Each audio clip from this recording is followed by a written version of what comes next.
Welcome to the Habits and Hustle podcast, a podcast that uncovers the rituals, unspoken habits, and mindsets of extraordinary people. A podcast powered by Habit Nest. Now here's your host, Jennifer Cohen. I'm over the moon excited about our next guest. He is Robert Greene. He is my favorite writer. I think you are probably the most prolific writer of our time. He's written the 48 Laws of Power, the Mastery, the list goes on and on. And his latest book is the Laws of Human Nature. And I was just saying before we started rolling that each one of your books could actually just be like your swan song, and then you can just call it a day. But the reality is there's every single one of these books is epic. The amount of care and time and detail, it's it's impossible to get through as a reader, never mind as a writer of it. Do you hear that all the time?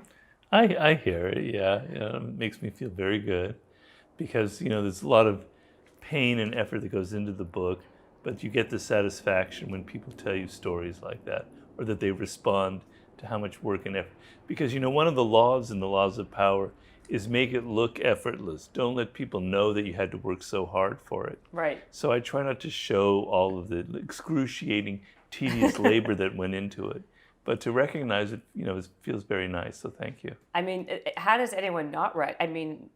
I know that is one of your laws, that is to make it look effortless. But when a book is how many thousand? This book alone is what, 600 pages? And the new one, yeah. And the older one, this no, one. That one's more like 4-something. 4-something, maybe. Okay, fine, 500. We're splitting hairs here, but it's also it's written in small print, and the detail is unbelievable. What was your favorite of all the books that you've written? What has been your favorite book to write?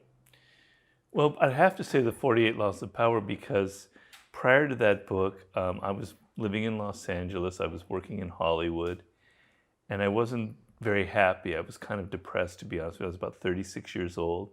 Things weren't quite working out for me, and I knew I wanted to write, but I couldn't figure out what it was I was meant to write. And then I met a man, Joost Elfers, you see the name on there. He was a book packager. And we were in Italy at the time, and he asked me if I had an idea for a book. And I suddenly improvised what turned into the 48 Laws of Power.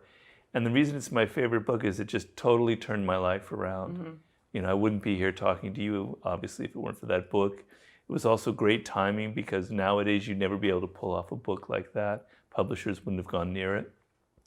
So it just changed it. It was kind of like, at Disneyland, they have Mr. Toad's Wild Ride. Right. It's like this insane ride that you go on. Right. This is kind of like, after that book, it was like Mr. Toad's Wild Ride for me. I'm being invited to Italy to meet the ex-president of Italy. I'm hobnobbing. I meet rappers, all these things. This whole world opened up. So just for that reason alone, I'd say it was my favorite book. It changed your life. It changed my life. The Art of Seduction was probably the most fun book to write, Mm-hmm. Well, I can imagine why, yeah. right? Right. Yeah. And then the new book, The Laws of Human Nature, I feel like all the books, though, help each other out. There's a lot of synergies between them.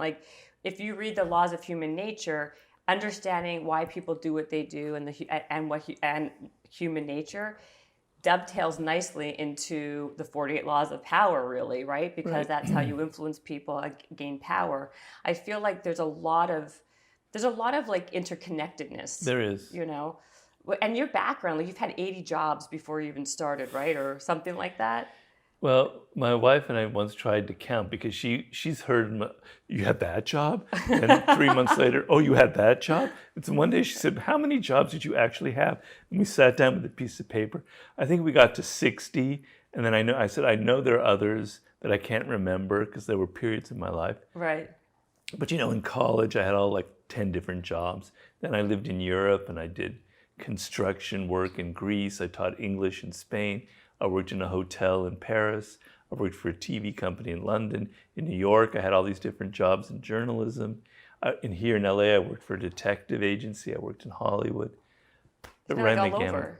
Yeah, but that's sort of what a writer is supposed to do, because if I'm claiming, I don't have a degree in psychology, but if I'm claiming to know something about what motivates human behavior, about power and human nature, at least those 80 jobs was like going to graduate school. Right. I had a degree in human behavior because I saw so much shit.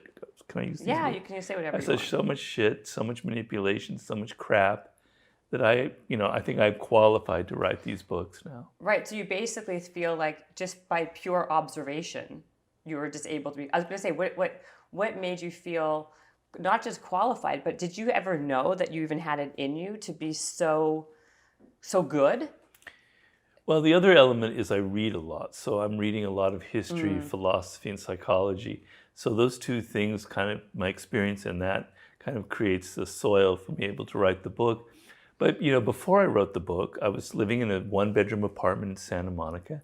And I'm the same person, I would give advice to people and they'd go, who are you? What are you giving me advice? You live in this little one-bedroom apartment in Santa Monica. Nothing changed. It's just now with the books, everybody listens to me. Right. But my wife, who knew me back then, she said, I do remember you would always give me advice. And it was the most, I never heard advice like that. It was the most amazing stuff. It really helped me. So there was something sort of brewing back then in those early 90s. It just took the book for me to synthesize all these various parts of my brain. Well, it's funny. That's a good segue into what I was going to talk to you about, right? Because in your latest Laws of Human Nature, do you think that there are people who are just maybe, you said you were always really good at giving advice, that there are people that are more innately just more tuned in and keyed into that type of thing? Like, I mean, there are people who are good to talk to because they're much more self-aware and they're much more empathetic. And so there is that element. Like, you naturally, obviously, were that one of those people that you came by it honestly, so to speak, right? Well, it's a good question of, is it nature or nurture? So is it something that, is your brain wired that way? There's probably an element to it. So, for instance, it's a known fact through studies, excuse me, that women are more naturally empathetic than men. Is there something about the way the way women's brains are wired, or is it from the fact that women are socialized to be more attentive to the needs of other people? How do you answer that question? I think probably from my upbringing, from the relationship to my parents, where I wasn't neglected, but I was sort of left alone. And so my way of surviving in this world was to observe people. That was the only way I could feel secure, was to understand so that I wouldn't get hurt. My parents weren't abusive at all. They were very kind. But, I wasn't getting the attention that I thought I needed. So I had to turn myself into a very keen observer. And my sister is like that as well. So there's something in, I think, the way we were raised that turned us this way. But, I wouldn't write these books if I don't believe it's something you can learn. So because I'm interested in other people, probably for means of protection and defense, so it maybe started from something maybe slightly negative, I spent many years observing, right? And when you observe and you spend years doing it, it becomes a skill. It's like I can sense people's energy really quickly now. I have a feel for who they are. I can tell from their body, like the things you can't even verbalize, because I've been doing it for so long. So my point in the book is, you may be 30 years old or 40, it's never too late to start, because a human being has these incredible innate powers. They call it theory of mind, the ability that we can put ourselves in the shoes of another person and imagine what they're thinking. And they've demonstrated that infants at the age of 6 months old demonstrate that they have this theory of mind. No other animal comes close to that, although they say maybe dolphins at some point. But so you have that, you the listener out there, you have that potential. You have those built-in tools to use. It's just a matter of using them. So getting out in more social situations, getting away from your stupid phone and going out in public and dealing with people and looking at them and observing them and going through exercises that I have in the book, slowly you'll get better at it. And it's actually a lot of fun. You spend $20 to go to a movie to get inside the world of somebody else, and it's so exciting. Oh, the psycho killer, blah, blah, blah, blah, blah. Other people in your daily life have their stories, have their myths, have their own fantasies. It's just as exciting to try and get into their world as it is to get inside Silence of the Lambs or whatever movie you want to watch. So everybody, it's something you can learn. It's not just you're either born that way or you're doomed to not having this power. Right. I mean, I guess what I was saying, that you already had a natural inclination and interest, right? So it starts with a kernel of interest and curiosity, and maybe you were naturally better at it than some. But I think what you're saying, and I tend to agree, is that anything you put attention to, you can get better at. Right. But it's putting attention towards it, Right. and practicing it over and Right. over again. And you were saying, kind of like, I mean, your whole book about it, well, not the whole book, but a lot of what your book talks about, there's a few different things, but is like being self-aware, right? Understanding where you came from, because where you came from, it's going to be a good point to know why you are the way you are, and having that type of self-awareness. How does someone who doesn't have that natural inclination gain self-awareness? Well, you have to read the book. It will help. The book I hope so. That's the main point of the whole book. Right. So you need to become a superior observer of other people, but it begins by being able to observe yourself. So, it's a process. There's no like quick answer to that. So the first thing is I try to show you certain things that you need to be aware of, that I think one of the points of my book, particularly in Mastery, is people don't become good at something unless they like it. And it's very much demonstrated in neuroscience. When the brain is engaged and excited, suddenly we learn at a much faster rate, right? If you're interested in learning French, you'll learn it really quickly, as opposed to someone who's forced to learn it. It could take years. So if you're motivated to observe people, to look at yourself, then you will start to do it. And so how do you get motivated? Well, I try to make the point in the book that the number one thing to understand is you are a stranger to yourself. You do not know who you are. You do not know why you act the way you do. You have no idea what motivates your behavior, why you choose this partner to be with, why you're interested in this product, why you choose this person to be a politician you vote for. You don't know, because 95% of what we do comes from unconscious processes. So if you think about that, it's kind of slightly frightening. So, why did this is a very banal example, why did I buy an Audi when I could have bought 20 different other cars? Well, if I think about it, it probably has to do with the fact of I don't see myself as somebody who buys a Mercedes, but probably I've looked at ads that have influenced me. I've seen other people. It wasn't like me consciously deciding this is the car I want. It was influenced by all these unconscious factors. And people who do marketing, they know this very well, that what makes you choose to buy a product is emotional reasons that you're not even aware of. They know all of these unconscious tricks to make you interested in their product. So you walk around, you're like a sleepwalker. You don't know why you make the decisions you make. And a very good example is the people you choose for intimate partners in your life. You can't really explain or verbalize why you're attracted to a person. And oftentimes, if you pay close attention, you notice that there'll be certain patterns in people you choose. And sometimes these patterns aren't very healthy. They're not necessarily always, but sometimes. Why? Why am I attracted to this person who's sort of a narcissist and isn't going to be a great person to have a relationship? And then the second person I choose is exactly the same, even though I was hurt by the first person. What's going on? I'm challenging you to look at yourself and say, look in the mirror and say, I don't really know who I am. I don't know why I make choices, why I follow this career path, etc. So if you're like in a dark room, it's kind of scary. You're groping, you're tripping over things. Well, you're operating in a dark room. You don't know why you're doing things. You're groping around and you're making mistakes. So you have to be motivated to try and look at yourself and understand who you are, by virtue of the fact that your ignorance of who you are is causing negative patterns in your life. We all want to improve ourselves. That's why we go to self-help books. That's why you read my book.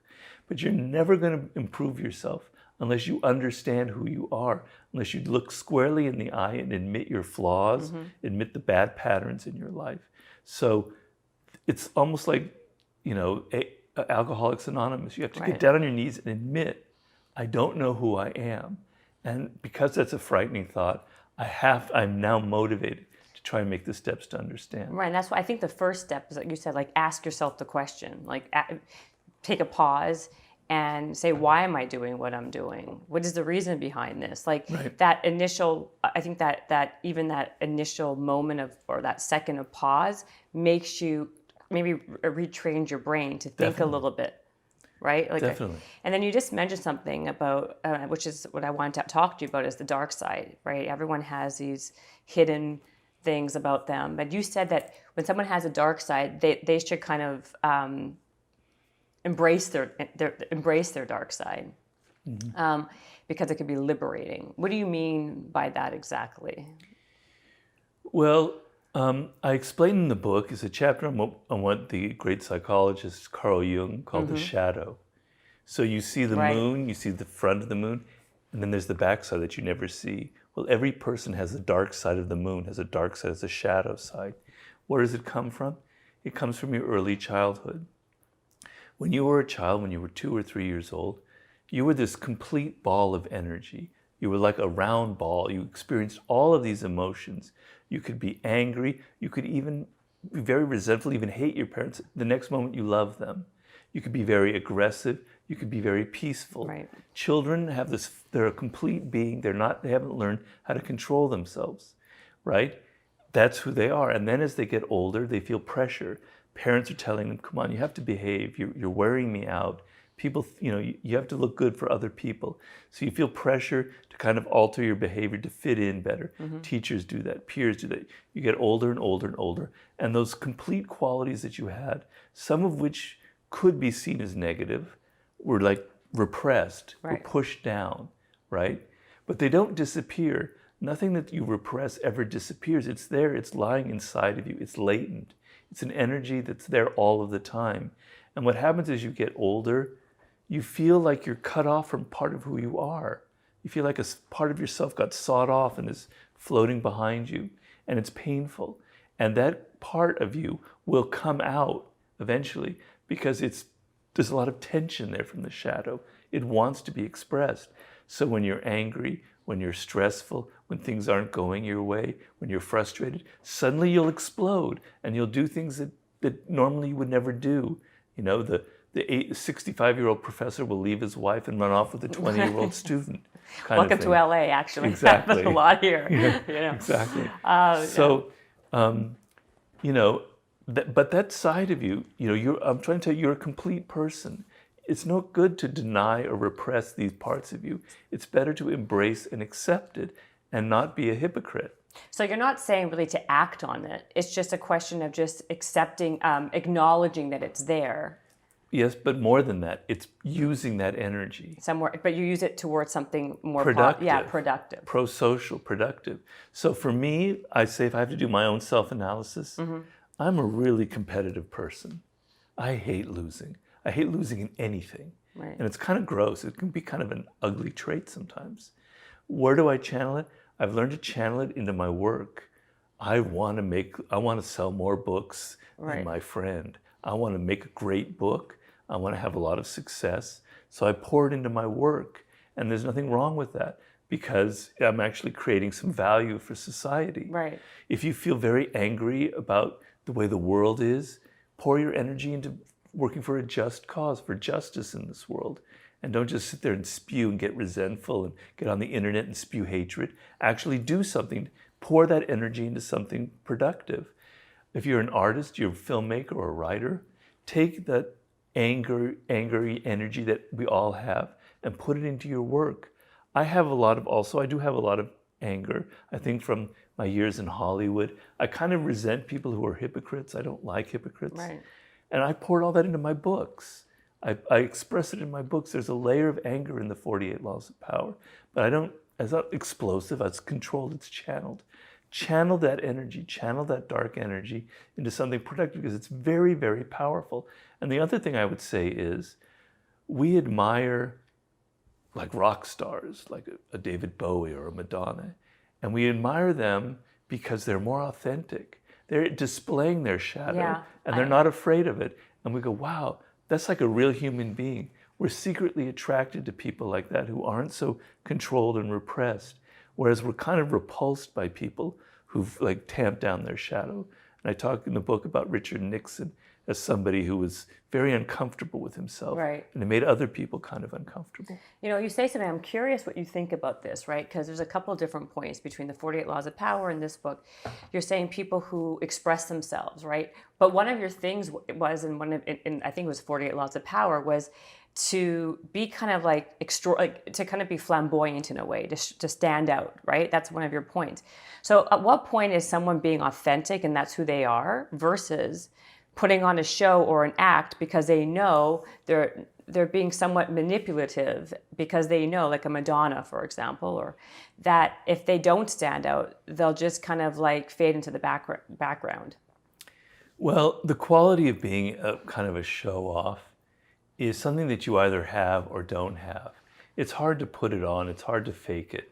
You know, what you can do is you can learn, you sense when you're a child, when you're 8 years old, that when I'm dramatic, when I make a show of something, when I have a tantrum, people pay attention to me. Right. And then you learn, if you're a manipulative type or you're power hungry, you learn how to use that energy. Maybe you become an actor. Maybe you become a politician or whatever.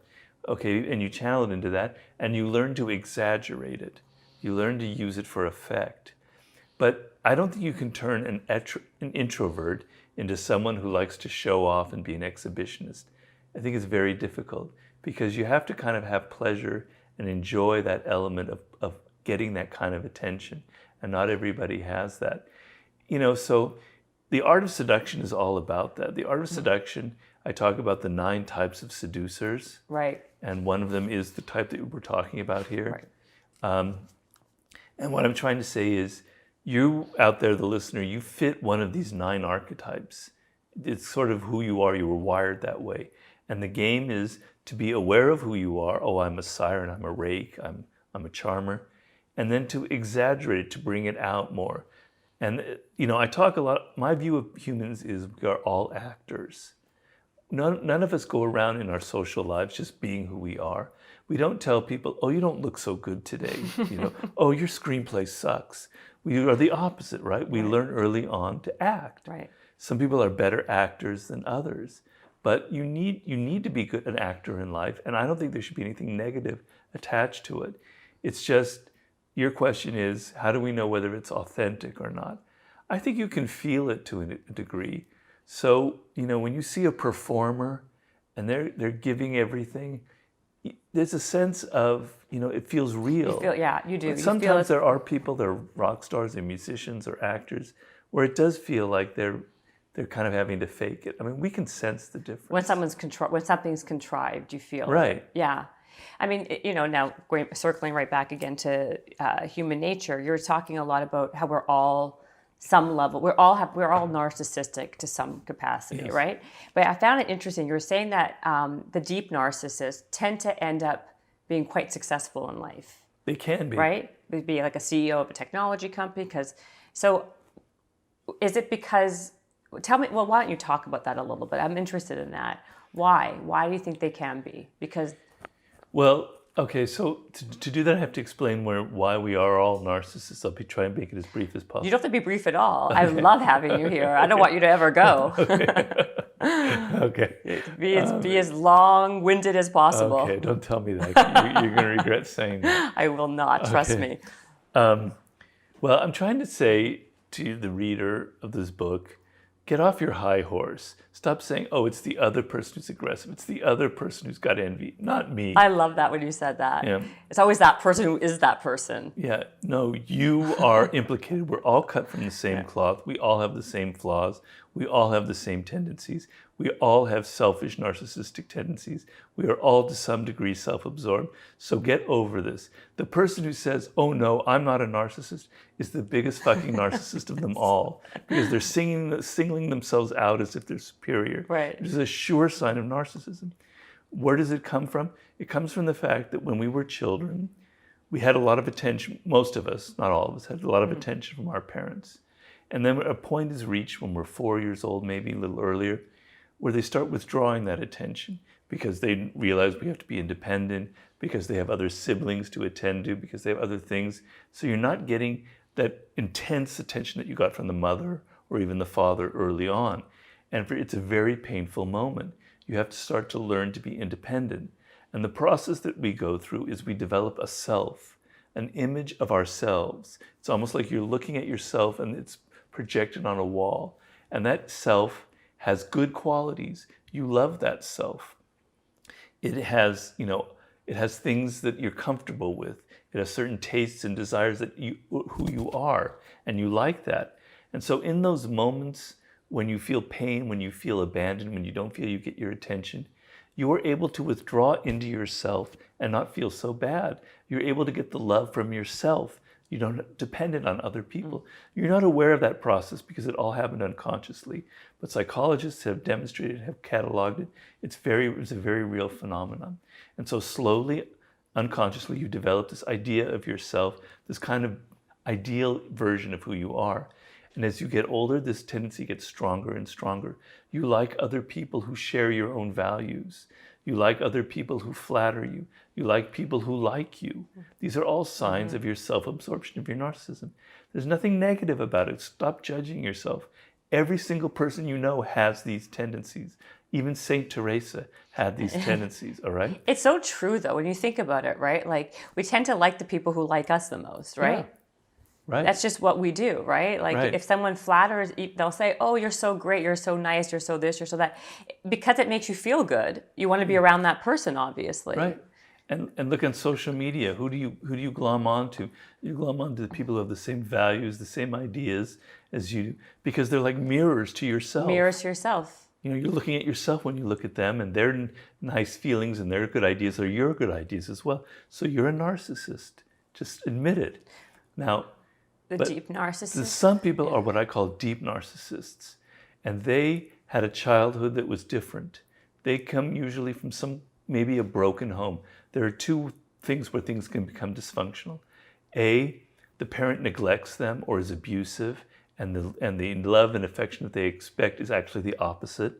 All right, so they're not able to develop that self that is able to love because they feel they actually hate themselves. The inner self, you were saying, yeah.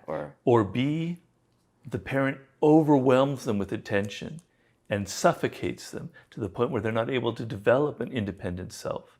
Either way, that self-image that we come to love is aborted. It doesn't grow. It's not organic.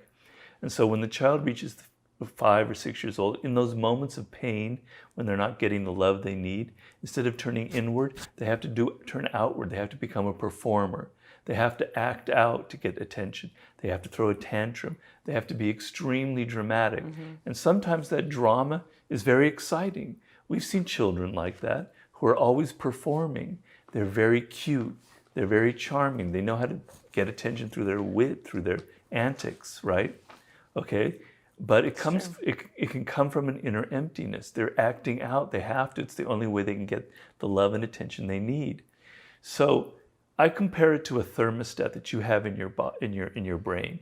So let's say there's a 50% mark right in the middle.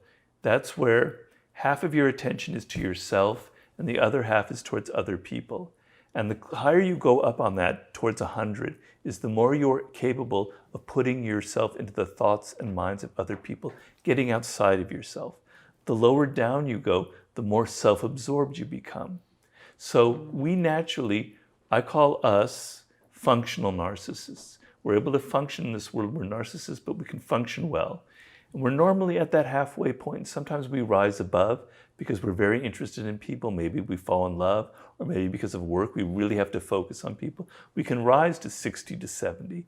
But then when we're depressed, we kind of go down and we get more self-absorbed. We go down to 30 and 40. But that thermostat will raise us up so that we never get too self-absorbed because we'll pay a price for that. Deep narcissists can never get above that mark. They're always down below. They don't have that thermostat. They're always locked inside of themselves.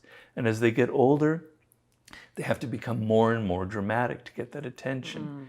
Now, that could become a very positive trait, or it seemed to be, because it can be charismatic, right? So you learned as a child when you were 5 or 6 years old to be very dramatic to get attention.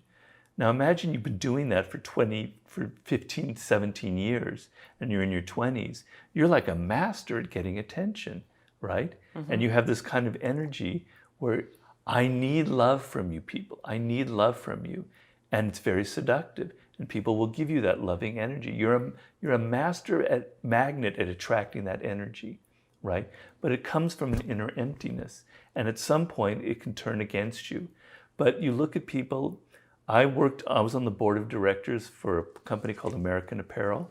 Oh, I love American Apparel. Yeah. Yes. The founder of it was an admirer of my books, etc.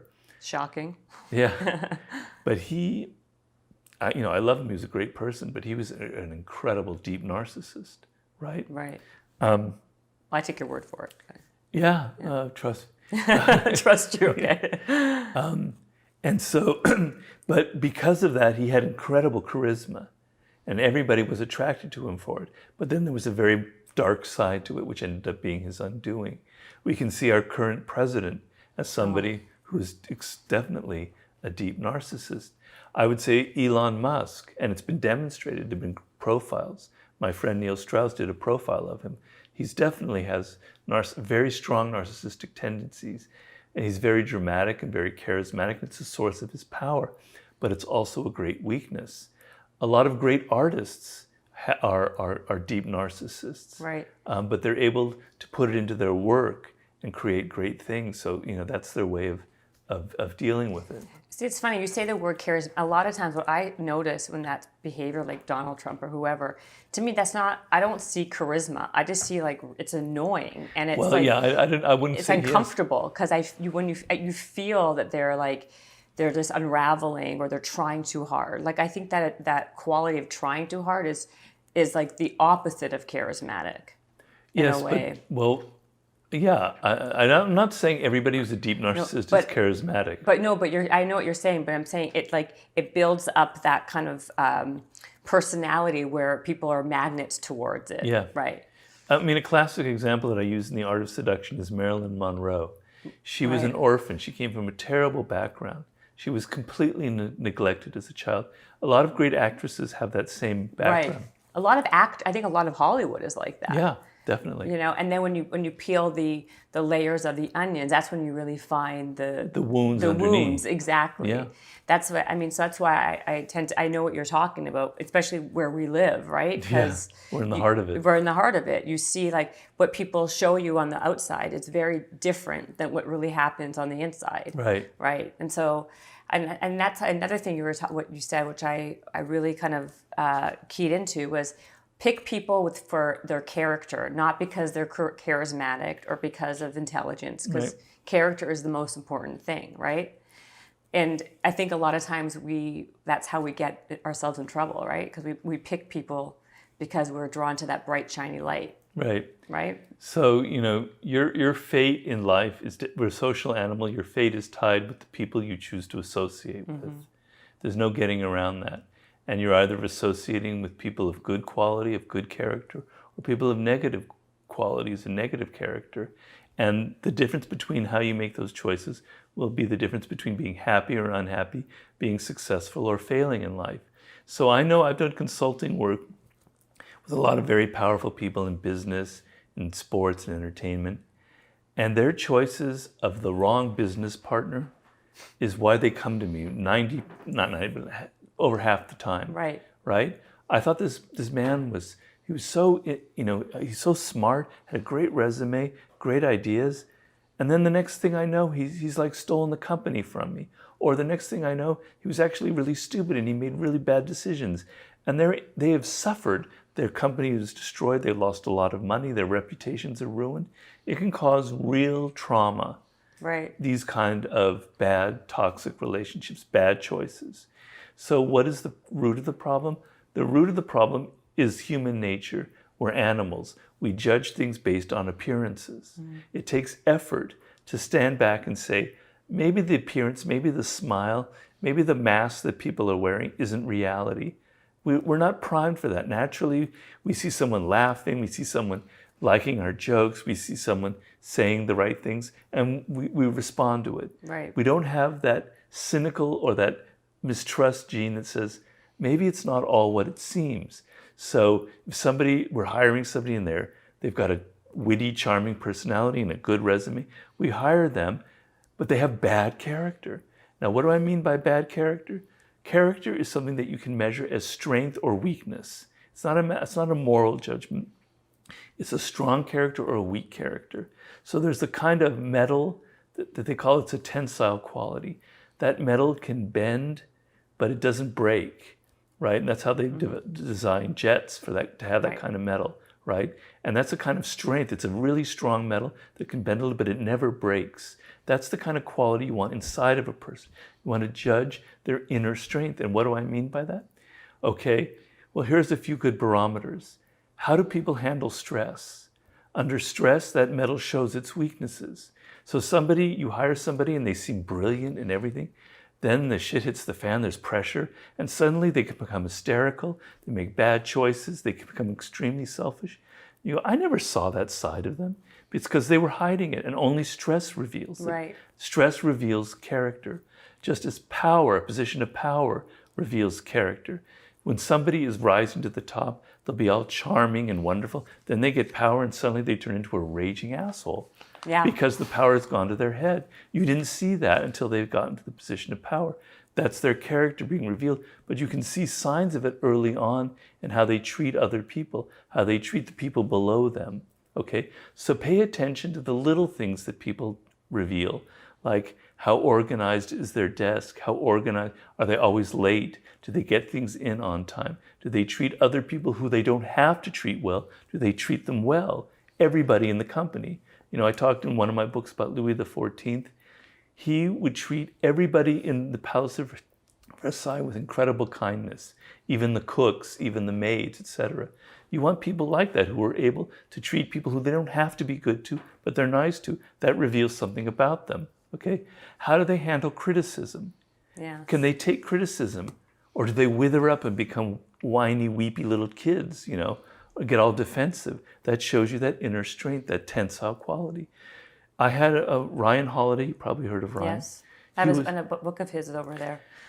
The new one? Yeah. Stillness? Yeah, Stillness. Yeah, it's good. Yeah. It's a great book. I haven't read it yet. I've been too busy with your 70,000 books and sorry. yours. No, I love you'll it. Get to it. No, I'm more than happy to be busy with your stuff. Okay.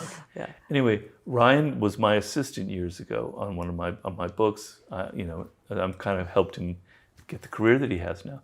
But the thing that made Ryan stand out was I could criticize him about his work in a very kind of, pragmatic way. He never took it personally. I was shocked because my idea sometimes is younger people, they tend to get very sensitive. I know I was when I was young.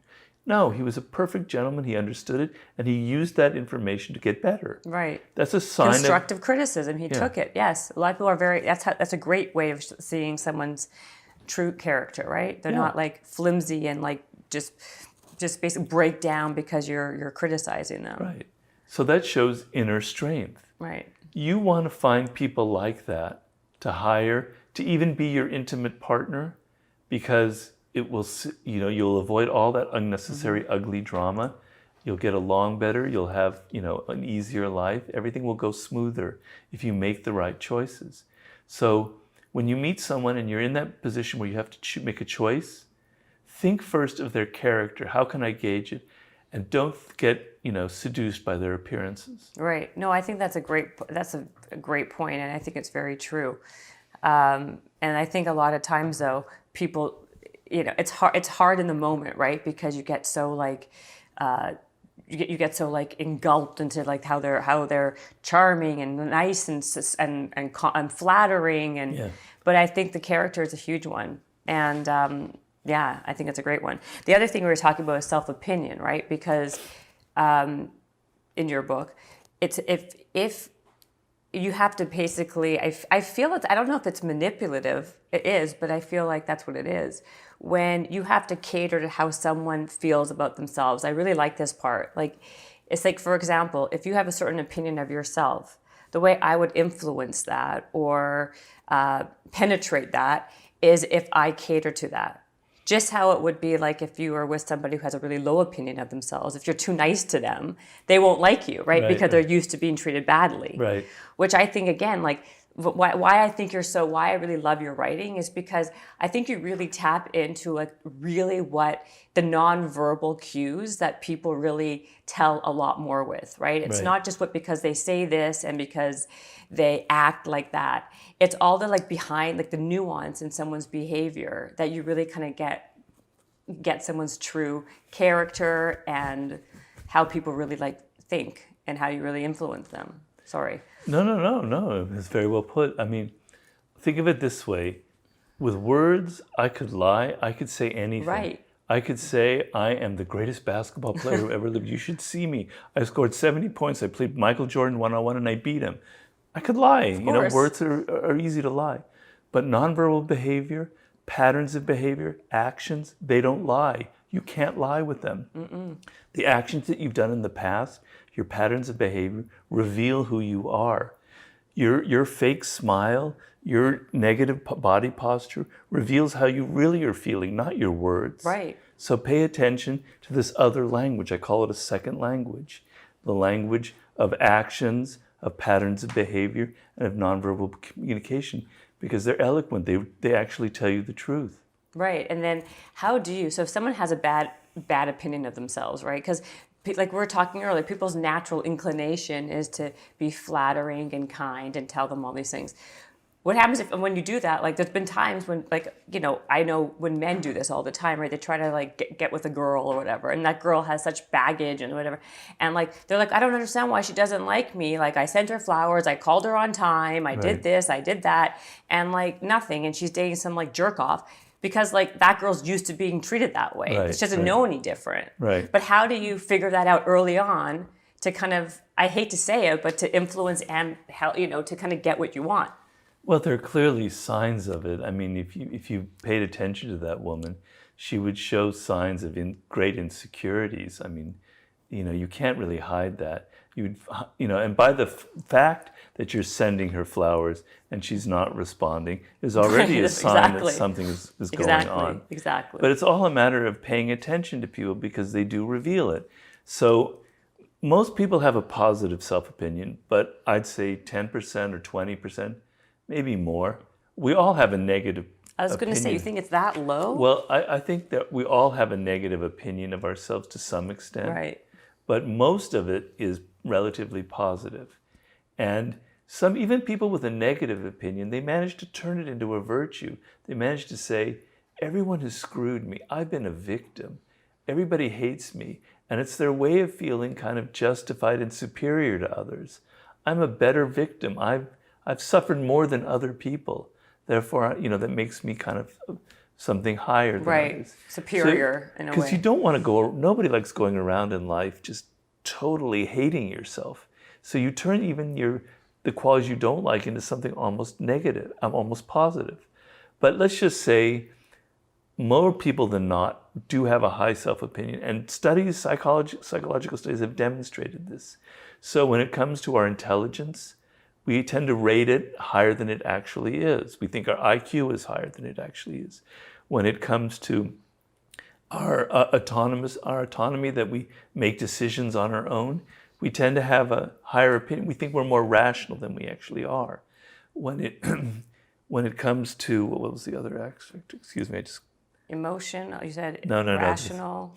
Of goodness, morality. Oh, morality. We kind of have an image of ourselves that's better than the actual truth. We think we're a little more saintly than we actually are. Those are fairly universal traits in people. Some people not, I agree. Some people have that lower element. But you'll find most people will rate themselves higher in those areas. And then there'll be individual qualities where people will think, I'm a rebel. I don't stand up, I hate all authority. And that's their self-opinion, right? They think of themselves that way. You have to gauge people's self-opinion. And if you cross it, if somehow you make people feel that they're not so smart, if you make people feel that they're really not acting on their own willpower, that other people are influencing them, if you make them feel that they're not really that good, if you make them feel that they're not as much of a rebel as they think they are, you've created an enemy, a secret enemy, They may smile and say, yeah, but now you've turned somebody into a potential enemy. They don't, a point has been crossed, and you probably will never repair that, because that self-opinion is tied into their happiness, to their feeling of who they are. Challenging that is deeply, deeply stirring up insecurities from deep within. You do not ever want to do that, right? No, Okay? absolutely not. So you can call that manipulative, but you can also look at it another way. We go through life. What is the biggest human need besides food and shelter and basic love from protection from our parents? What would you say the biggest need is? Besides love, influence, I don't know. Our biggest need: food, shelter, happiness, connection. I would say. Wouldn't that be? Well, Is it a wrong answer here? No, it's not a wrong answer. They're all good answers, but I would say it's the desire to be validated, to have recognition. Oh, that of course, that's your whole book right there. Exactly. Right. Recognition. So think of how little in life you get that recognition. You're out meeting someone, when you're with friends, everyone's in their own phone, everyone's in their own world. No one's actually paying attention to who you are. If you actually meet somebody who actually listens to what you said and actually validates your opinion, actually makes you feel that you're really a good person, it's pretty rare in life. You don't get that feeling very often, that kind of quality, individualized attention. People are hungry for it. And you don't have to fake it. Everybody has good qualities. Everybody has decent qualities. It's interesting you're saying this right now about recognition, not just because it's in your book, but I did a whole podcast before you about what the key thing to employee morale in a company is, and it's employees it's all about recognition. Yeah. The whole idea of corporate culture is based on someone feeling that they matter and that they're recognized for their work or it's true. Right. It's a deep need. It's also a need to feel that you are an individual. You're not just a cog in a machine. Right. You're not just a piece that people are using. You actually matter. Your ideas matter, etc. We're hungry for that kind of attention. So if you're able to supply that, you're giving something very rare to people, and it's very positive. And you will then have room. Now, you can call it manipulation. I tend to say you can have influence over them. And we all want influence. If you can't influence your children, if you can't get them to stop their negative, irritating behavior, you feel terrible. You drive you crazy. You have kids? I've got 2 kids. Oh, yeah, okay. I totally agree, because I was reading a couple different things about you. About your books and stuff, and people are like, this can be manipulative. I'm like, it's actually not manipulative. It's actually it's like the truth. It's being real, because everyone needs at some level to have influence. Forget about if you want to climb a corporate ladder. If you have children, you have to have influence over them. If you have a spouse or a partner, you want to have influence. Exactly. Influence is not a bad thing. Right. To have influence, it's not. Yeah. It's not like a bad word, and people take it as such. Yeah. So I agree with you. I think that's obviously, it's important to have that at any level. Yeah, I mean, and extend it to work. If you can't get people interested in your ideas, how are you ever going to write that book or make that movie or create that business that you want to found? You have to be able to get people excited or interested in you, and a lot of that depends on your knowledge of human nature. Yeah. What motivates people. So if you present an idea to a potential investor and it's all about you and your great idea, and you pay no attention to them, you're actually turning them off. You're actually saying to the person you're addressing, well, what is my interest in that? Why should I fund that? It's all about you, really. And instead you want to make it about them and their self-interest and what they're going to get out of it and how wonderful they are and how great this is going to be for them. You turn things around and suddenly the game changes. Absolutely, I agree with you. And and what I was gonna say to that is, like, when you want anything from somebody, you don't give them you don't say to them, you need to help me because I. Right. You got to find what makes them. What kind of is that thing about what they need and what they want? Right. Because people tap into that much quicker. Right. And I wanted to talk to you about a part of your book about envy, because again, a lot of these things, like, I think are so so true. And like it's emotion. It's actually it is human nature. People are envious, even at any level, at so many different levels, and you like break them down into like these four. So if we all have envy, right? Because that's kind of what you talk about. Number one, like how we can get away from that and switch it around to be more positive. So like, how did you come up with like for this four: the leveler, the self-entitled slacker, the status fiend, and the attacher, right? Those are the four common. I think there are more, but Those are the four common ones. okay. The four common ones. Which one is the most dangerous? Do you have a? Well, they all can be pretty dangerous. They are. The attacher can be often the most dangerous. There are examples of people who've actually literally murdered the people that they attach to. Okay, and well, I that's talked not good. about. Yeah. But we're naturally envious people. That's a natural instinct, right? To be envious of people around us in our peer group. Well, the human brain functions by comparing and contrasting. So when we receive sensory information, something new, and our eyes see something, the brain instantly compares it to things that we've seen in the past. And we're a social animal. Mm-hmm. So when it comes to relationships with people, our brain, which is so focused on comparing, is actually continually comparing ourselves to other people. So we do the same thing in our social life. What do they have that I don't have? How is their career better than my career? How are their children better or worse than mine? On and on and on. We're continuing. If you stopped and were honest with yourself, which you're not usually, and looked at yourself, how often you're comparing yourself to what other people are doing, you'd be shocked at how often that thought is crossing your mind. Oh, absolutely. That's why I wanted to bring it up, is because, especially in today's time with social media, I think it's like rampant now, right?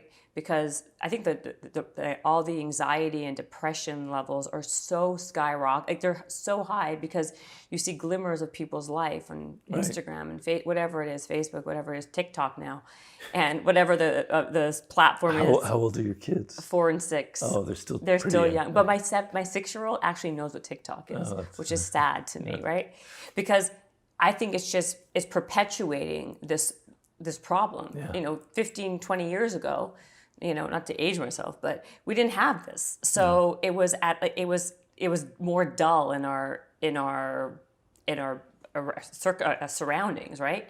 Now, anytime you like touch your phone, you have that like ping of envy, right? Because you see someone in a nicer trip, more money than you, more, and I think what you said, why this was another thing that I thought was so true, is you're also a lot of times envious of people in your direct space, right? Because like, why are they more successful than me? Right. We've all been there. That's why when people are like, it doesn't sound nice, but it's the truth. We all do it, and why can we not talk about it? Right. It would be much better to be honest about it. Right? Like, it's true. And so what I liked about when you said, if you feel this way, why not, like, you can reverse engineer it a little bit, right? Like when you get stuck in that moment, think of people who are less, like, who have less than you. Right. Right? What were the other things that you were mentioning on that? Well, and so that in that case, normally you're comparing yourself to people who have more. Right. Why not compare yourself to people who have less? So, I had a stroke, and it was a pretty awful experience. It still is pretty awful. But, and I look at the people who are running and swimming. God damn it, what am I missing? But then I go to the hospital for therapy, and I see people who are a lot worse than me. Yeah. And boy, does that make me feel appreciative that I'm alive, that my brain is still functioning. So you can compare yourself. There are millions, billions of people on the planet who have less than you. Why not compare themselves to you and feel grateful for what you have instead of feeling envious of what other people have that you don't have? The other thing is,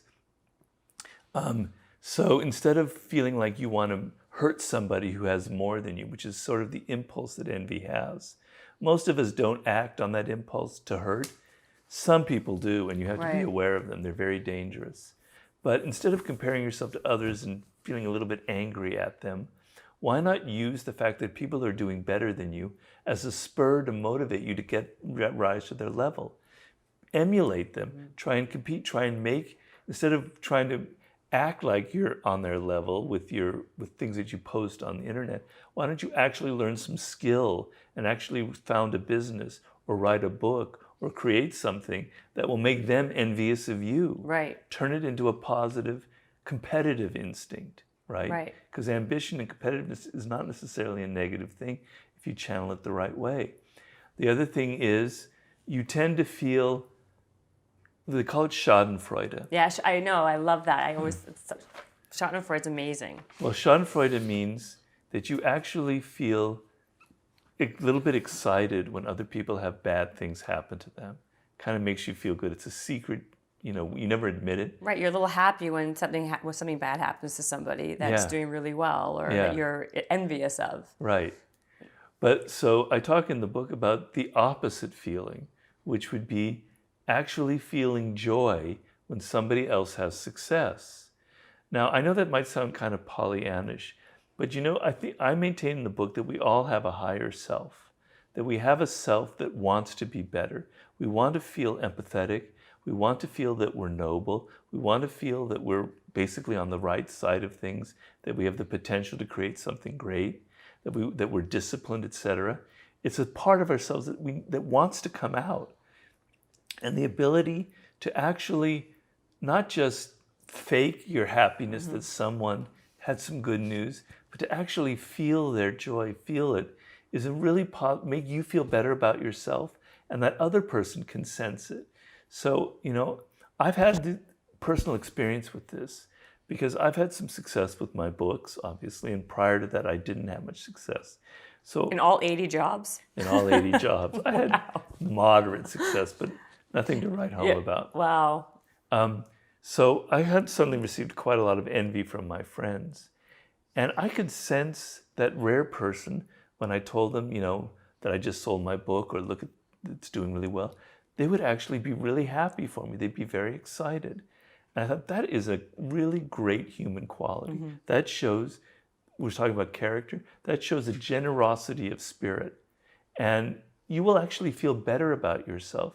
Instead of feeling joy in people's pain, you actually either felt empathy for their pain and didn't feel joy, or you actually felt real joy when they're successful.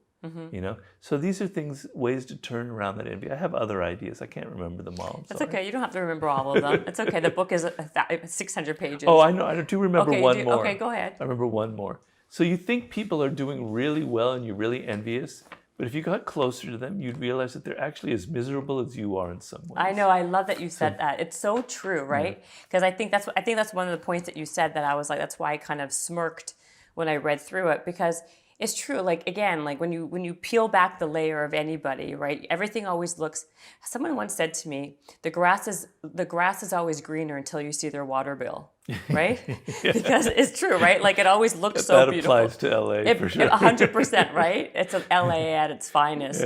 But it's so true. Like everyone always, everything looks nice on the outside. You never ever know until you get into the intricacies of someone's life, like how it really is. And I know from my own personal experience, it's happened with me a lot where, I'm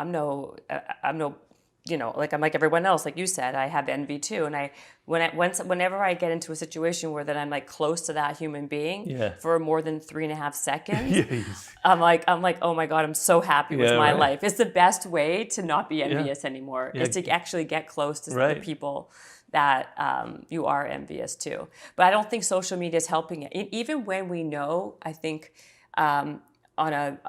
we know that on a more practical, realistic level, that's what's happening. We all know, we all post the best 2 seconds, of whatever. We don't post the fights and the misery, and we all use filters and schmilters. And then, even though we know it's all like a ruse, we still feel this way. I know. It's very interesting. Why is that? We can't help it. That's the whole point I started in the beginning. We can't help ourselves. We can't. We're animals. We were wired a certain way. We have these forces in it. They're unconscious, and they're just triggered. Envy is like a trigger thing in the brain. You can't control it. You put certain circumstances, you hear certain news about people, and you're going to feel envy no matter what. Right. And so, the example that we were just talking about that I used in the book was Aristotle Onassis was the wealthiest man in the world. How could you not feel envy? He had 12 yachts. He was married to Jacqueline Kennedy. He had everything. So and true. if you read the story of his life, he was the most miserable son of a bitch that ever. He was so unhappy, and he made everybody else unhappy around him.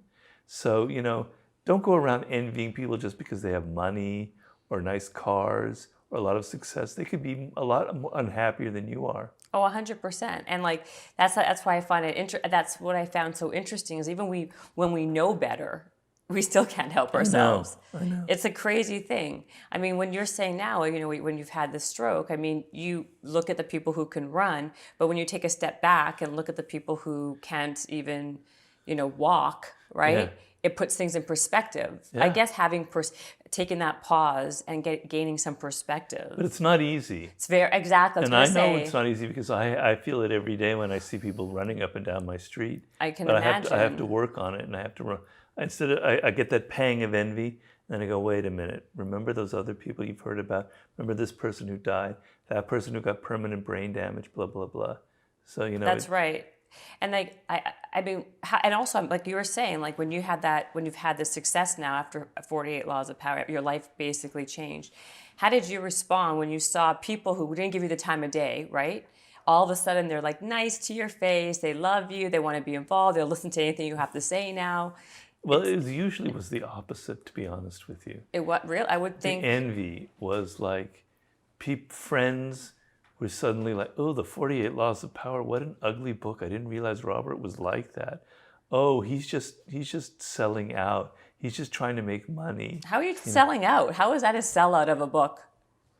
I don't know. I mean, so, I received the other end of it. But I didn't let that, I can be honest, I can admit my own negative qualities, and I'm happy to do that. But on that level, I understood where they're coming from. Because one of the chapters in the 48 Laws of Power is about envy. It's called Never Appear Too Perfect. Right. If you're too perfect, people are going to hate you and they're going to envy you. I understand it, so I don't take it personally. Right. I do wish my friends were more generous, but I understand why they're not, because I've felt that my feeling before as well. That's the point that we've started with our conversation was, if you understand yourself, you're in a better place to understand other people. Right. So if you understand that you are prone to envy and why you're prone to envy, when other people are doing that towards you, you can be a little more forgiving. First of all, you can recognize the signs of envy because they're very hidden and hard to discern. But also you can understand people and maybe not get angry or resentful about it. Right, because you say a lot that a lot of it has to do with how people respond to you. A lot of it is because of their own baggage. Don't take it so personally. Right. It's not about you. Right. It's about them and what's happened with them in their life. Right. Right. But in the moment, it's kind of, it's like it hits you in a certain way. Why do you think, mostly I think, 48 Laws of Power, it became like a Bible to like the hip hop community, for example. Why do you think it hit so hard, even for just to stay on that in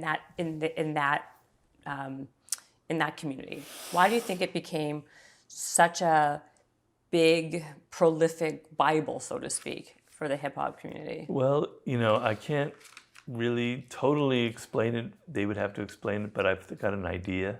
You're pretty smart. I think you got more than an idea. Well, it came out at the right time, pretty much the late 90s. And among artists in the world, nobody was more exploited than African-American musicians historically in the United States. They were in the worst position.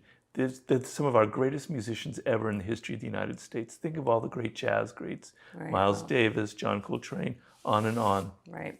They were incredibly exploited, even people like Louis Armstrong or Ella Fitzgerald, immensely talented people who, made decent livings, but most of their money went to the publishers, to the music business, right? And so hip-hop artists in the 90s were beginning to feel this, were beginning to resent it. They began to understand the mechanics of the business and how deeply they were exploited. And it was even getting worse in the 90s with all of the big record labels, kind of conglomerates. That's the worst business of all. Hollywood looks like kindergarten compared to the music industry. They are ravenous sharks. They exploit like hell.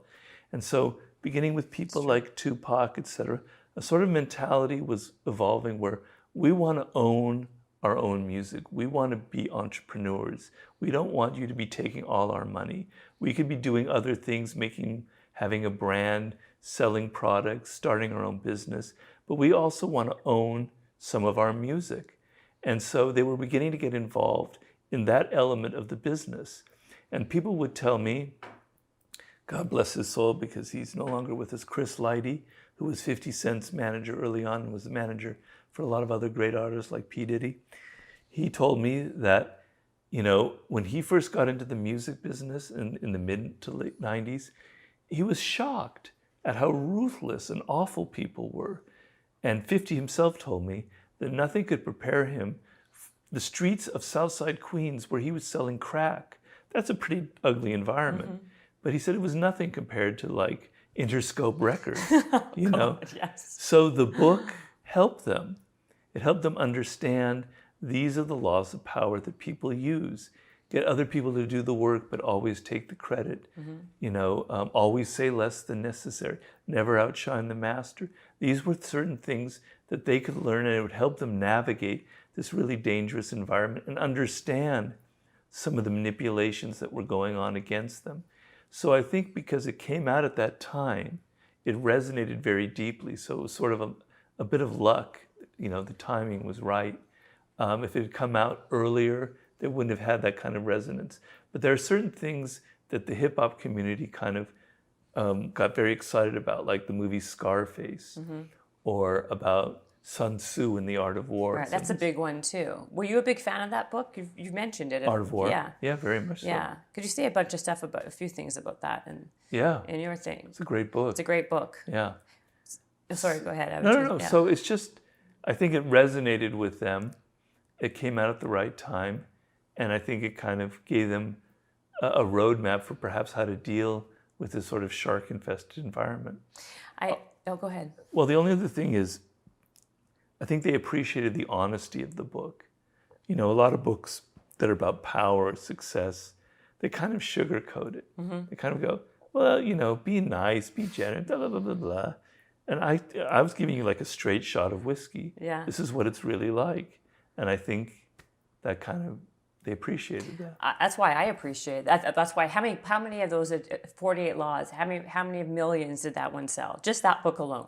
That's my biggest seller. Biggest seller, right? It's well over 2 million now in the United States. In the United States. Okay, so obviously me plus 2 million other people obviously liked it a lot, right? Because I think so many of those points, like you were saying, like don't, less is more, right? These are like, it's kind of the common sense sometimes isn't so common, right? Because if you talk too much, you blab and blibber and you say the wrong thing or you misspeak. Right. And I like a lot of it resonates with me and everyone else. Another good one I really like was about boldness versus being timid. Interaction with boldness. Yeah, because when your audacity can be fixed with more audacity, right? But when you're timid, people don't really respect the timid, or right. You said it much more eloquently than I just did. But like these things are like these are just all one-liners or one pieces that you can really apply in every day-to-day life. Right. Right?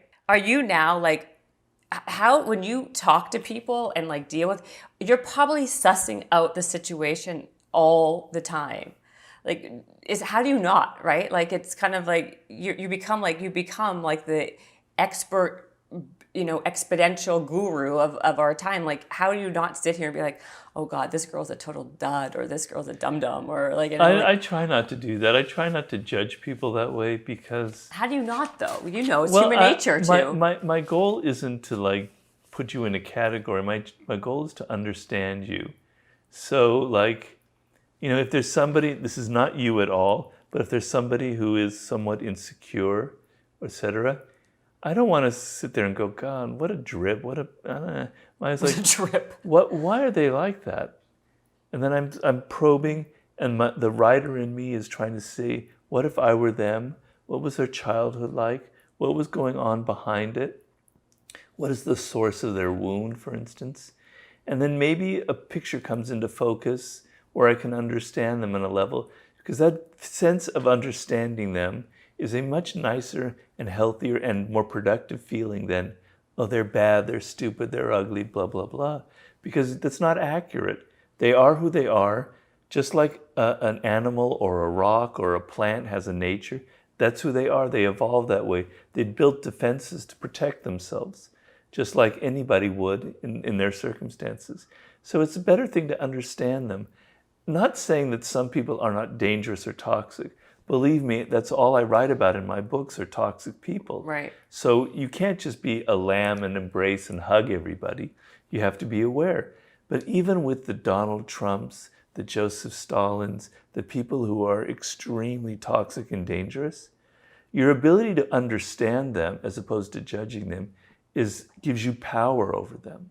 So if you understand that Donald Trump was a deeply wounded child by his parents, that he's actually a really, really insecure person, he's actually like a little crying baby, there's no need to feel intimidated. There's no reason to feel fear of him.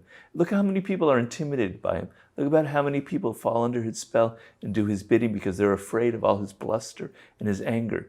What would happen if in a meeting you looked at him and you go, what a weak little defenseless child that kid is.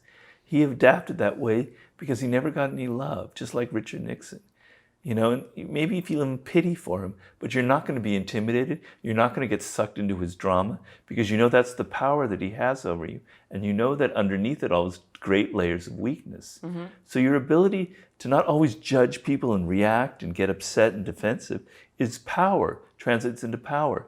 So when you understand why someone is toxic, you now have the ability to strategize against them, to take a step back, to do things instead of reacting, instead of getting sucked into their drama. So I want to turn into, my goal, my way of looking at the world is it's all like a great novel that some writer up there put me on Earth in some story, and I'm observing people, and it's all kind of interesting and exciting. And I want to figure out who these characters are in my novel, you know? Who do you like? When you read a book, who do you like to read? Well, you know, I read a lot, obviously. Right, so I read like hundreds of books to write one book. And right away I can tell if the writer, is a narcissist. I hate narcissistic writers who are there to kind of show off, to vent their opinions, to sort of say, to show their superiority. Can't stand it. And so many writers are like that nowadays. Mm-hmm. So when I find a writer who is interested in the subject, who gets rid of their ego and gets you into the subject, takes you into that world. If you're writing a biography, they take you inside the world of Coco Chanel or of Abraham Lincoln. Mm-hmm. I love it. I love that writer. I don't care if they're not the best writer in the world. If they can make me feel that world, if I can feel that they're getting inside of it, then it's a great book. But so many people are like venting their opinions, their judgments, their whiny little bragging or whatever. I can't stand writing like that. Right. And I find it in a lot of books right now. And when I read a book like that, if you ever come to my house, you'll see I'm like big X's and I'm saying, you know, F you on the margin. I don't hold back and you know, judging them. Right, exactly. Well, then so some of the books that you're reading right now, or what are your favorite, like top 2 favorite books? Oh, it's so difficult. I ask difficult questions. You do. You know, I was my subject I studied in university was classics, Greek and Latin, but my specialty was ancient Greek because I'm fascinated with ancient cultures and ancient Greece in particular. And one of the first books I had to read was Thucydides, is what we call Thucydides, the Peloponnesian War, history of the Peloponnesian War. And it was the most difficult thing you could read. One paragraph in Greek would take me about a week to decipher. Wow. And I got so excited because this writer has a magnificent style. And then later on, I could read a little bit more, and then I read it in English. It's a magnificent, epic book. It's probably one of the greatest pieces of literature ever. Somebody who has the vision of a Machiavelli, who can look clearly at the world as it is, and yet he's relating something that happened, 2,500 years ago. What could be more exciting? And stylistically, if you ever pay it, it's hard because the translations don't reveal it. But this is a man who had like the most insanely complicated, insanely disciplined, organized style of writing. I loved it. And it's a kind of writing that I've always aspired to, which is kind of impersonal, where I'm not spouting poetry and trying to impress you. I'm actually trying to make very clear ideas and clear thoughts. So that had a big influence on me. And obviously Machiavelli had a big influence on me. Books like The Prince and The Discourses. He's like a kindred spirit for me. Our birthdays are around the same date. I feel like there's a kind of animal rapport I have with him and his work. He's an earthy person. He's really he was a great seducer. He wrote one of the most wicked, scandalous comedies ever about the Catholic religion. He was just a great poet and writer, and yet he had the clearest mind when it came to analyzing power. And I'm a great admirer of him. If I could meet those two men, I would love to. I mean, those are two books. I could go on and on about Right. that. Any books recently? Any current book that someone could go on Amazon right now, and that basically that you would be like, like of today's time, that you're like, I like this book, if in the self-help space or the power space or the human. There are. It's just hard for me to remember. I know. I should. You know what I should do? I should write these things down, because people ask me all the time, and I never have a good answer. You never have an answer for it. I never have a good answer. Right. I mean, there are books that are written now that I love. I'm not totally against people nowadays. And there's some great biographies out there. What biography do you like? Let's keep it easy. Like, what's your favorite of current times in the last 10 years? Biography yeah. of a contemporary person or anybody in the past? Of anybody in the past that you like, that you can recommend right now. Well, the one that I read for that book about Coco Chanel was a great book. You like that one? Very much so. That was a great book. The book that I read about Martin Luther King in there, which you'll find in my bibliography, is the kind of standard, longest biography of Martin Luther King, is really good. What I like in a biography is you make the person come to life. I can understand their humanity. I don't want the saintly version. I don't want the devil version. I want to feel what it was actually like to be the flesh and blood human being. Of the person, right. And so those two books, there's a book about Abraham Lincoln, which I can't remember the title of, which I like a lot. God damn. No, that's good. You gave me a lot. That's perfect. That's a lot. I just read a biography that isn't going to resonate with people because it's about a romantic poet from the 19th century. But man, it was one of the best biographies I've ever read. Really? It's a biography of the poet Coleridge, Samuel Taylor Coleridge, because I'm doing my next book. I was going to ask you. It entails a lot about... What is your next book? My next book is about the sublime. It's something I would talk about in this book a little bit. And it's like 1,000 pages, 2 volumes, but boy, was it good. Really? Yeah. And so what do you have the title of your new book? Is it called Sublime? Or it's called The Law of the Laws of the Sublime. No, the law of the Sublime. The law? Yes. So is this law one law 600 pages, basically? No. This book should be more the 300 to 400 pages. Oh, okay. So it's like a quick read. Basically a quick read. I was looking at Audible the other day to read one of the books that I did not read, and it was like literally 29 hours. Like 29 hours. Which book? I think well, it my was. book is 29 hours. No, I'm just saying all of your books. But I'm saying I actually I manually read most of these books, but I wanted to, knowing that you were coming on, I wanted to kind of know about all your work, and then. It was when I went to try to download and listen, it was like 29-hour, listen. I'm like, there's not going to be a time when I can listen for 29 hours on anything. Yeah. So I might as well just read it myself. Thank you. It's just easier that way. Yeah, I have a hard time with me too. I don't know how people can they don't have that. How do you have that much time to passively listen? Because then it doesn't penetrate a lot of the times, right? And then you can't go back and, oh, they said that what was that quote there? Exactly. I really want to find that one little tiny quote. How you can? I know now they're going to make technology where you can be able to do that probably, but not. I mean, for me, I like to write in the book. Right. I like to take notes. Exactly. I like to reference and cross-reference. I'm old school. I'm old school too, though. I mean, we're just dating ourselves. But I mean, there's some great things you can do in Audible when it's an easy. I mean, there's a lot of books I love on Audible, but certain things that you really want to pay attention to the detail and remember it and really kind of get it into your DNA. You have to have a hard copy of it. I mean, it's good if you're traveling and you don't have to carry 20 books with you. Right. That's about the only use I can see. Well, with your books, you need a whole new suitcase. I mean, literally, I need a whole, just a book suitcase. This is heavy. I was just in Mexico for a book tour, and the book is even thicker in Spanish. Oh, God. And I had to carry it around, and I kind of hurt my back. Oh, I can imagine. I mean, I do not. It's this. It's heavy for me. So then, when you wrote the 50th Law with 50 Cent, did he come to you and say, "I really want"? Obviously, he was a huge fan of yours, and he says, "Let's collaborate together," or how did that even? Well, it's not quite as sexy as that. Basically, his literary agent, a young man named Mark Gerald, approached me and said, 50 is a huge fan of the 48 Laws of Power. It's his Bible. He would like to meet you. And I go, sure, I'd love to. Why not? So I flew to New York, and I met him in the back room of a steakhouse on Madison Avenue. And he was with his little, posse of entourage people who works with. And I was just by myself.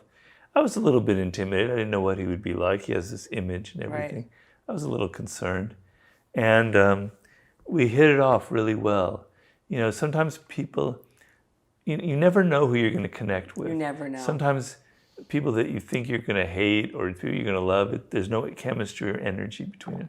And I'm not somebody who's attracted to celebrities.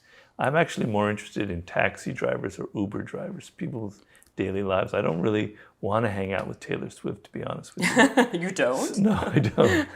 I mean, I have nothing against her. Maybe she's amazing. Maybe you'll do the 51 Laws of Power with her. Maybe. Yeah. I doubt it. But 50 was very real. I just written my war book about strategy. And he was, we were talking about strategies in his life and his career. And we just had a nice kind of synergy together. Right. And I think it was mutual. He could feel comfortable with me because he knew that I'm not like someone who's in love with celebrity. I'm just, a normal person. A normal person. He wasn't what I was expecting because he was much nicer and very sweet and actually a gentle person. And I wasn't what he was expecting. He was expecting some kind of shriveled Henry Kissinger type who's really maniacal and power hungry. So we were both kind of shocked and surprised. And then I came away from that going, you couldn't imagine two more different people in the United States of America, where he grew up on the streets of Southside Queens and me, a middle-class Jew from Los Angeles. Yes. What could be more different? Yeah. And what could be more exciting than to bring our two brains together to create a book and to create something, to bring our two ways of looking at the world? That to me is the greatness of America, that we have incredible commonalities. And instead of talking about focusing on differences, let's talk about what makes my very different world from your very different world. What are the similar things? Mm-hmm. Why we both became obsessed with strategy, why we're both very interested in power, for instance. So I thought, I spend my life with dead people, Napoleon, Louis XIV. And here I have a chance to be with someone who's actually living and breathing and has blood flowing through their veins. Right. Why not write a book with him about our ideas about fear and sort of weaving in stories about his life and lessons from his life about what can happen to you if you have no fear. And that's sort of what the book is about. I have a question. We're talking about laws of power. His agent called you because he wanted to meet you, but you flew to New York. Why didn't he fly to LA? Well, I love New York. I lived in New York for many years. So any excuse to hop on JetBlue I like JetBlue. and go stay at the Bowery Hotel. Back then that didn't exist. I don't know where I was staying back then. But, I love New York. Right, I like it too. So was more having to do with that. Than anything You know what? else. Come out to L.A. isn't his environment. It's not who he is. There's 50 Cent in L.A. just doesn't feel the same. Right. So then, how did that book sell? It sold well too, though. Sold right? very well. Very It's my shortest book, but It's the shortest book, right? But you didn't sell two. How many copies of that one did you sell? oh, you're getting to that. Yeah, I'm We've curious. sold like 350,000 copies. That's still really good. I mean, that's Yeah. amazing. Yeah. Wow. Are you guys still really close friends? Did you hang out and?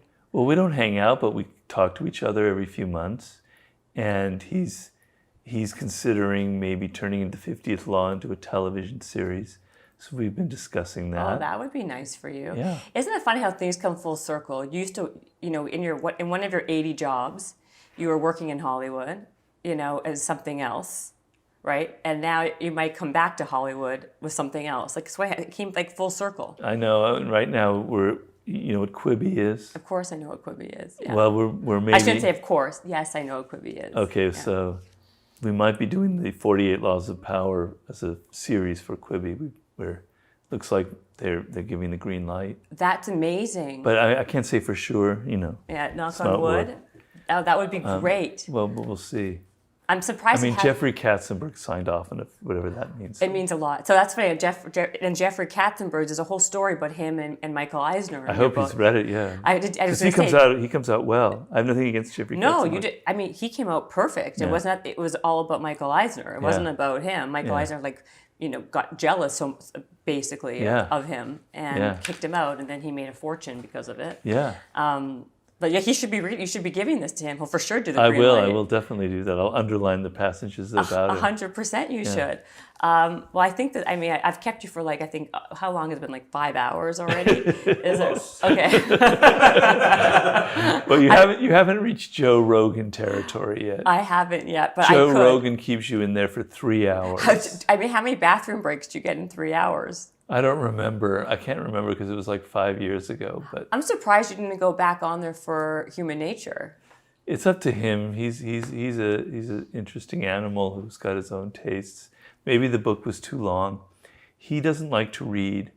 A friend of mine, Ryan Holiday, actually told me that the only book he has ever read is The 48 Laws of Power. Are you serious? Yeah. He's a great guy. He's really smart. He's an incredibly funny comedian. Yeah. He's And very he's talented with that. Very talented, Yeah. great interviewer, but he's not a big reader, although he interviews writers, etc. They had to see if Cole's notes for all the writers that come on. I don't know his secret. I hate to say it because maybe I'm wrong, but that's what Ryan told me, so it gave me the idea that he doesn't. Right. I was on his show for Mastery, but I don't know if I thought it was for 48 Laws of Power. It wasn't No. even for that. Yeah. For Mastery. Yeah. But you make the circuit. I see you everywhere. You're like doing everybody's podcast and media thing. It's like the Borscht Belt. I was going to say, like the Borscht Belt. People don't know what that is. I know what that is, but still. Well, can I have... I'll either come to you or you can come to me, but I want to do a whole other one on the 48 Laws of Power. Sure. Or on every one of them. That's why I felt kind of You like... can move into my house. I moved to an extra bedroom. I'll be more than happy to. Because the truth is, I got some anxiety because I'm like, I have so many things and I have notes scattered from this book and from that book. And I'm like, how am I going to condense it all in like an hour? Because like I said, like most people have one book and it's like an easy thing, whatever. You have like 11 of like masterpieces. So Only 6, but I'll take that. okay, 11 when you count how big they are. Okay, they're like doubles. Okay, it's like a double thing.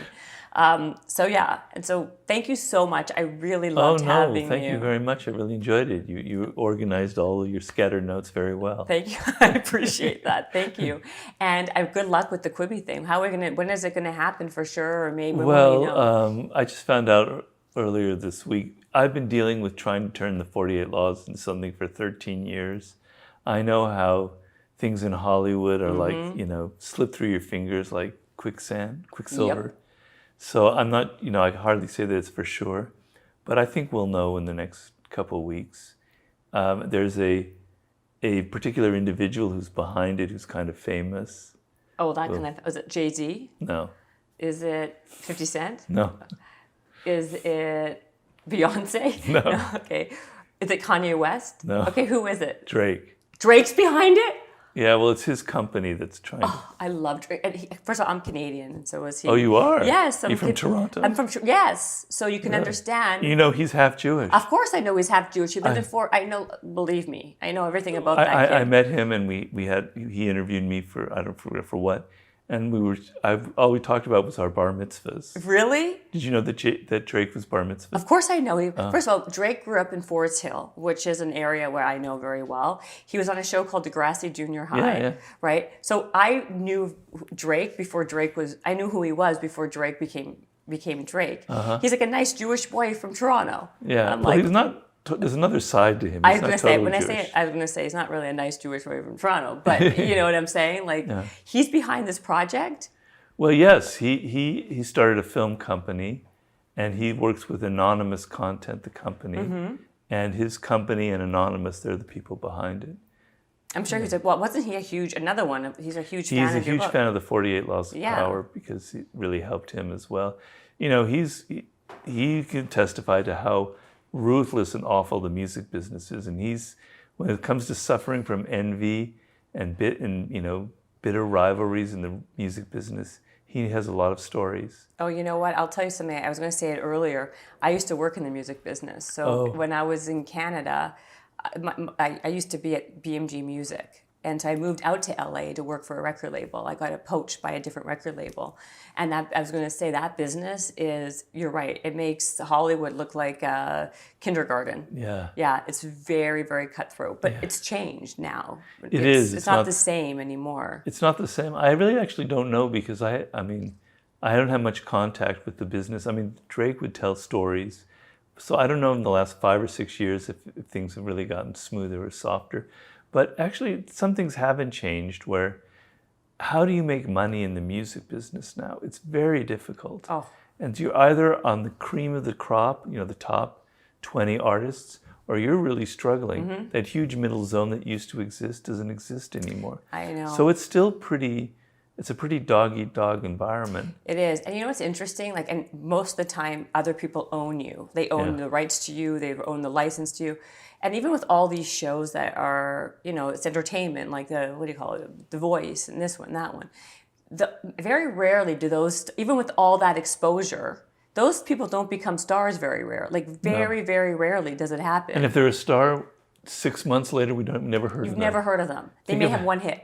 Yeah. And that's it. Yeah. So how do you even become it's even with all those millions of people watching you, it's still not enough to penetrate the market. And even if you do penetrate it, it's still how do you build on that success? How do you keep it going? So you tell me, you're the smart one here. I don't know.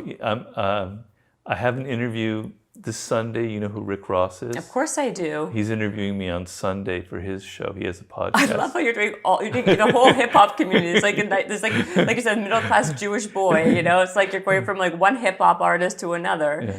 That's hilarious. Well, he's had a very checkered, difficult life. Yeah. I don't know. He also suffered a lot of health issues, etc. And he has a book that came out a few months ago that's on the bestseller list. Which book? It's called Hurricanes. It's his autobiography. He's really huge in that space though. Yeah. He's really, really big. I think he's a big producer though too, isn't he? Yeah. Did you ever meet with Jay-Z? Because I know No. No, I wanted to. I mean, I know he's a big fan of the Yeah, books. How come you never met him? I don't know. I mean, we've wanted to. I've sent books to his manager. His manager is a huge fan, and I've contacted him. And nothing? No, I once sat on a JetBlue flight from New York to LA with God, her name just slipped my mind. Not Taylor Swift, obviously. No. Beyonce? Solange. Oh, Solange. Beyonce's sister. They hate each other, though, don't they? Don't they have a big rivalry?